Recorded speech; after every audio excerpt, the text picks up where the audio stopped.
महाराष्ट्र के कोल्हापुर का ST bus stand, तारीख 14 अप्रैल 1991 और वक्त रात के 11 बजे।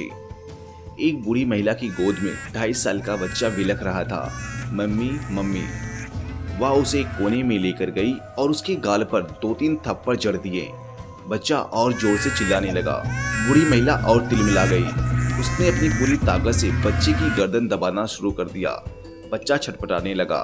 वह सामने बने लोहे की रेलिंग की तरफ भागी और बच्चे की गर्दन पकड़ी और जोर जोर से उस रेलिंग पर दे मारा। बच्चे का शरीर खून से लथपथ हो गया। अब वह शांत पड़ गया था। इस बूढ़ी महिला का नाम अंजना बाई था और कुछ ही देर बाद 2 और जवान महिलाएं रेणुका और सीमा अंजना बाई के पास पहुंच गई।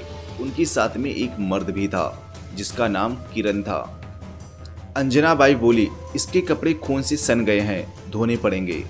रेणुका ने एक बोतल उसकी तरफ बढ़ा दिया। अंजना बाई ने कपड़े धोए और बच्चे की लाश को कपड़े में लपेटा और रेणुका से बोली, इसे ठिकाने लगा दो, तब तक मैं यहीं बैठी हूँ। रेणुका के हाथ में वड़ा पाव था। अंजना बाई ने वड़ा पाव ले लिया और खुद बैठकर खाने लगी। रेणुका, सीमा और किरण बच्चे की लाश को लेकर चल पड़े। पास ही कोल्हापुर विक्रम हाई स्कूल था। वहीं पर एक टूटा हुआ रिक्शा खड़ा था। तीनों ने चारों तरफ देखा, फिर चुपचाप लाश को रिक्शे के नीचे रख दी और फिर वापस बस स्टैंड लौट गए। 3 साल बाद 18 अक्टूबर 1994 रात के करीब 12 बज रहे थे।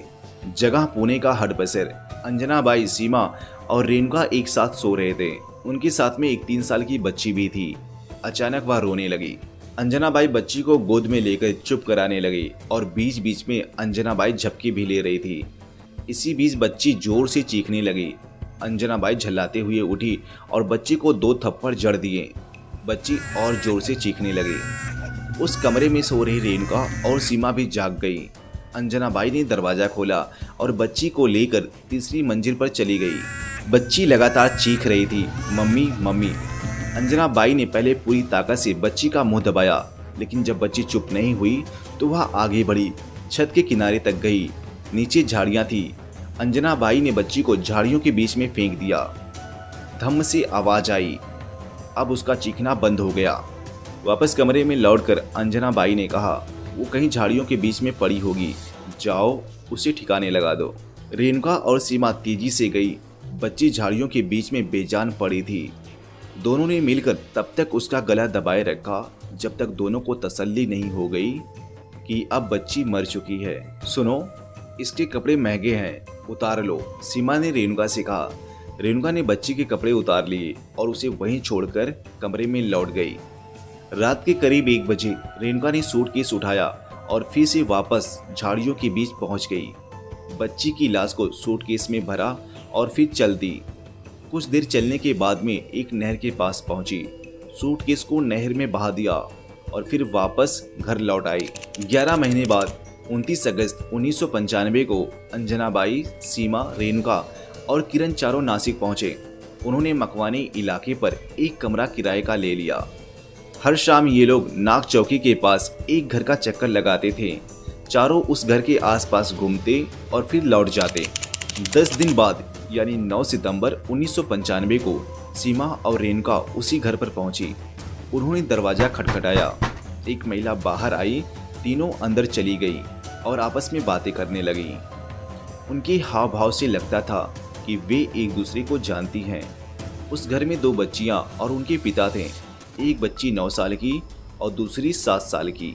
सीमा ने 9 साल की बच्ची को बुलाकर अपने पास बैठा लिया और कुछ देर बाद पूछा, तुम्हें बड़ी मम्मी बहुत याद करते हैं, कुछ दिनों के लिए हमारे घर चलोगी? बच्ची बोली, हाँ। हालांकि उसके पिता मना करते रहे लेकिन वो नहीं मानी।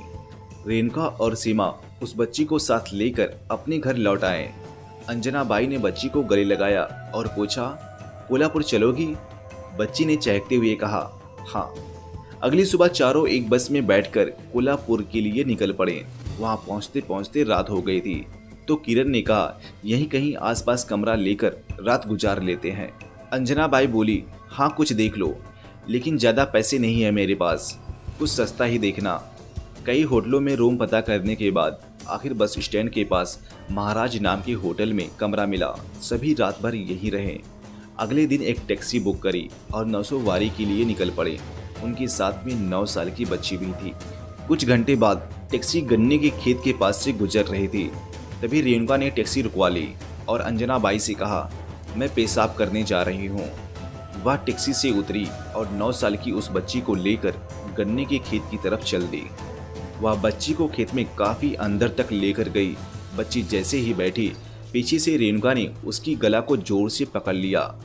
किसी तरह बच्ची ने गला तो छुड़ा लिया, लेकिन वह लड़खड़ा कर गिर गई। रेणुका कूदकर उसकी छाती पर बैठ गई और उसका गला जोर से दबाने लगी। बच्ची बोल पड़ी, ये क्या कर रही हो, छोड़ो मुझे। रेणुका ने उसका गला नहीं छोड़ा। बच्ची छटपटा रही थी। इसी बीच सीमा वहां आ गई। रेणुका ने सीमा से कहा, इसका हाथ पैर पकड़ लो। सीमा ने बच्ची का हाथ पैर जकड़ लिया। कुछ देर बाद बच्ची का शरीर शांत पड़ गया। 5 मिनट तक दोनों महिलाएं बेजान बच्ची को देखती रहीं। शरीर में कोई हलचल नहीं, बच्ची मर चुकी थी। दोनों ने पास के नहर में बच्ची को ले जाकर फेंक दिया और फिर वापस गाड़ी में आकर बैठ गई। अंजना बाई ने टैक्सी वाले से कहा, चलो अब चलना है। हिचकिचाते हुए ड्राइवर ने पूछा, बच्ची कहाँ है? सीमा झल्लाते हुए बोली, उसकी माँ आई थी, उसे अपने साथ ले गई। कुछ दूर चलने के बाद रास्ते में उन्हें दत्तात्रेय का मंदिर दिखा। अंजना बाई ने टैक्सी रुकवाई। तीनों गाड़ी से उतरे, मंदिर के बाहर लगे नल पर हाथ पैर धोया और अंदर चले गए। तीनों ने इत्मीनान से दर्शन किए, पुजारी से प्रसाद लिए और फिर नासिक लौट गए। करीब 9 महीने बाद 12 अप्रैल 1996 कोल्हापुर का पल्लवी लॉज रूम नंबर 203 से बच्ची की रोने की आवाज़ आ रही थी। अंजना बाई की गोद में 1.5 साल की बच्ची थी। वह लगातार चीखे जा रही थी। पास ही रेणुका और सीमा बैठी थी। बातों बातों में सीमा बोल पड़ी, उषा थिएटर में दिलवाले दुल्हनिया ले जाएंगे फिल्म लगी है, देखने चलें क्या? अंजना बाई ने गुस्से में कहा, पहले इसका कुछ करो, रात भर इसका रोना सुनकर मेरे सिर में दर्द हो गया है। उसकी तेज आवाज़ सुनकर बच्ची और जोर से रोने लगी। अंजना बाई उठी और पूरी ताकत से बच्ची का गला दबा दिया। उसकी आंखें लाल हो गई, शरीर नीला सा पड़ गया। रेणुका ने अंजना बाई से कहा, ये मर तो गई होगी ना? अंजना बाई उठी, बच्ची को एक चादर में लपेटा और 3-4 बार दीवार में दे मारा। चादर खून से सन गई। उसने रेणुका से कहा, इसे बैग में भर दो, फिर फिल्म देखने चलते हैं।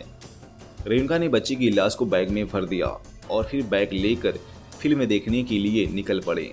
थिएटर पहुंचते ही गेट पर बैठे गार्ड ने रेणुका से कहा, टिकट का टाइम अब नहीं है, देर हो गई है, दूसरा शो देखना।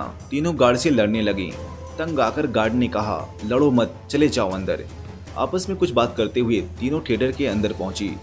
लाश वाला बैग साइड में रखा और फिल्म देखने लगी। करीब 1.5 घंटे बाद इंटरवल हुआ। सीमा उठी और डेड बॉडी वाला बैग लेकर वॉशरूम पहुंच गई। वहां 2 महिलाएं पहले से थीं। सीमा बेसिन में हाथ धोने लगी। जैसे ही दोनों महिलाएं बाहर निकली, सीमा एक कोने में बैग को सरका दिया। वह धीमी कदमों से बाहर निकली और एक दुकान की तरफ चल दी। दुकानदार से बोली, भैया 3 समोसे दे दो।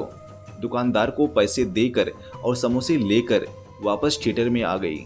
सीमा अपनी सीट पर बैठी और फिल्म देखने लगी। तीनों ने 3 घंटे 9 मिनट की पूरी फिल्म देखी। बीच बीच में तालियां बजाएं, हंसी और मस्ती भी की। फिर वापस अपने लॉज लौट गई। उधर वॉशरूम में रखे बैग से धीरे धीरे खून रिसना शुरू हो गया था, लेकिन अब तक किसी की नज़र उस पर नहीं पड़ी थी। आखिर ये अंजना बाई, सीमा और रेणुका कौन थी? और उनके साथ में जो मर्द चल रहा था, किरण, वो कौन था? ये लोग बच्चों का कत्ल क्यों कर रहे थे? जिस बच्ची को गन्ने के खेत में मारा, आखिर उससे रिलेशन क्या था? जानेंगे अगले भाग में।